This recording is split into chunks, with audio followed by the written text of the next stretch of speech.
So is a libertarian a conservative or a liberal? You know, they want to decriminalize pot and heroin and prostitution, which is the kind of stuff that you see in like very liberal countries like Holland. But they also figure, unlike Holland, which has a national health care system, if you get sick, you're on your own. You should have saved up enough money to buy health insurance from one of those banksters at United Healthcare or something like that. If I understand this right.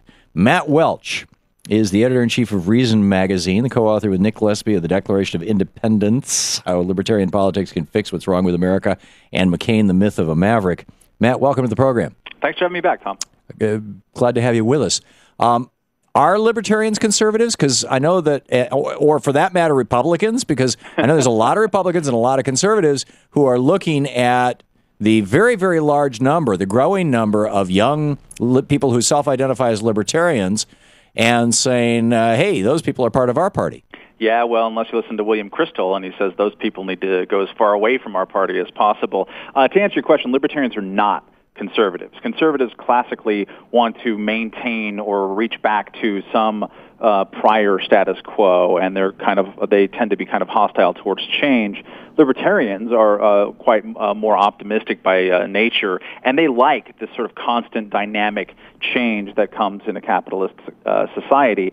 So no, they tend to be much more willing for radical solutions to the status quo, whether it comes from imperial withdrawal from the world that has been going on for the last several decades, whether it's legalizing, not just decriminalizing marijuana and some of these other things.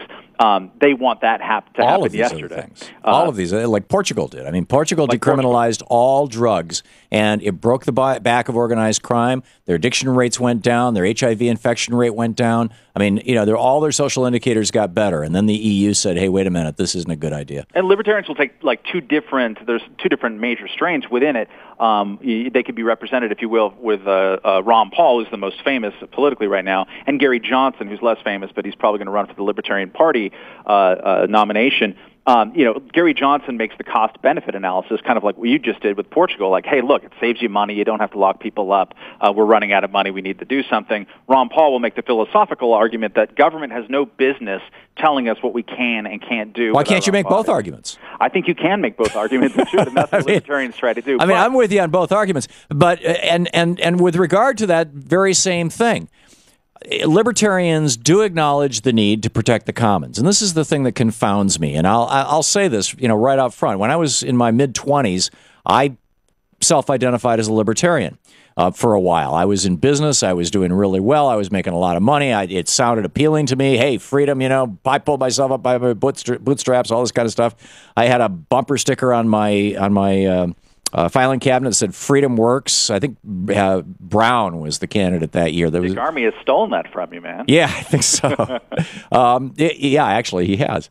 And but that that was the mid '70s. But then as I got older, I realized, wait a minute, there's a whole lot of inconsistencies here.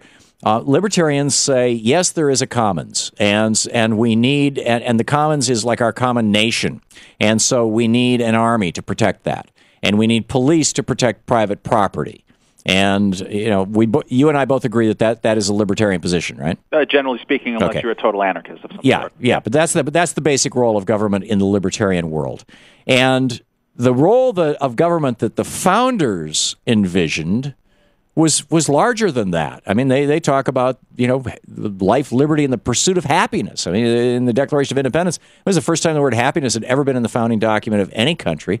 And the general welfare is mentioned twice in the Constitution as an explicit A, reason for the creation of the Constitution, and B, as to the fulfillment of the general welfare as an explicit purpose of government. And so the notion of America has always been that we define the commons, and the commons is where government's role is, and it doesn't extend beyond the commons.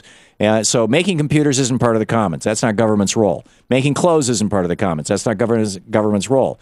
But determining the rules of the game of business with regard to international trade, for example, that, because that affects every American, thus the Commerce Clause and things like that, that is part of the commons. And therefore, from 1793 until recently, shall we say, the last decade or so, we had a trade policy in the United States which built manufacturing.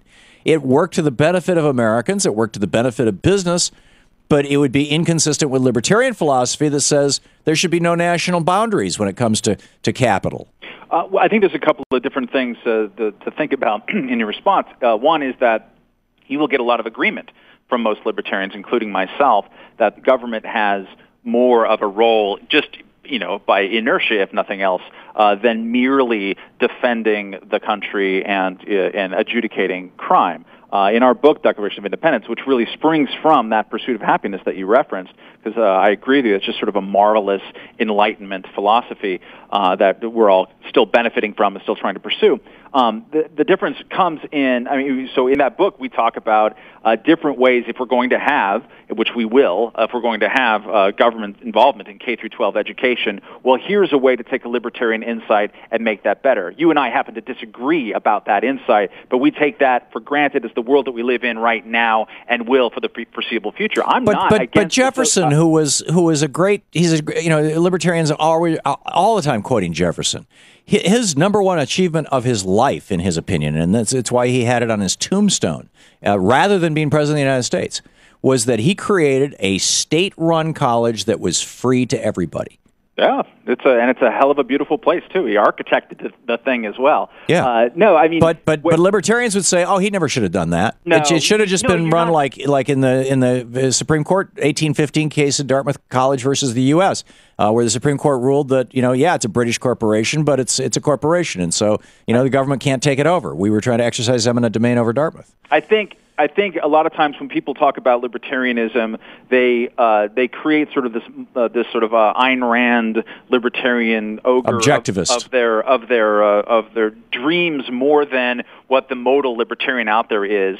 Yes, there are libertarians who are more anarchistic, who will argue that the state has no business at all in things like welfare and safety nets. I happen to be one who believes that we should have a safety net, but where I disagree with you here probably is that entitlements are ruining the safety net, that you have to choose between one of the two so that Warren Buffett is not on Medicare, but his secretary is, right? Well, then I'd suggest that you're politically naive, because the history of programs that are defined as welfare, that are programs for poor people, is that they're very easy to cut. And even supposedly progressive or liberal politicians like Bill Clinton ended welfare as we know it. And, it was fine during a boom time. All the restrictions that Clinton put on welfare, and you can't be on it more than 4 years, I think it is, and you've got to jump through all these hoops, even if you're a single mother with a couple of kids. But now that we're in 3 years into the Bush Great Depression, that's coming back to bite a lot of people in this country. And if you start means testing Social Security and Medicare, they're going to turn into welfare programs. And mark my words, somebody's going to come along and say, "Oh yeah, people under 200,000 shouldn't get, who have income over 200,000 shouldn't get Social Security. Let's cut that down to 40,000. Right. Let's cut that down to 10,000, and then finally let's do away with it." I think that's a very interesting objection, and one that I'm going to take into consideration because we're having an upcoming feature story on entitlements versus the welfare state. And it's true that when Social Security was envisioned, or later on, actually, after people started living longer, the concept was it will retain its political popularity if we spread it among people who don't need it as much. That's the idea of making it Well, it's a very popular. small number of people, too. But that is also sinking our finances, and that is the problem. No, it's not. If you took the cap off Social Security so that everybody making over $106,000 paid on all of their income, the Social Security program would be solvent forever. In fact, it would be showing a massive surplus, larger than the $2.6 trillion it's got right now. And you might get even agreement from someone like me. So there you go. Matt Welch, Reason.com, Reason Magazine, editor-in-chief. Thanks, Matt. Thank you.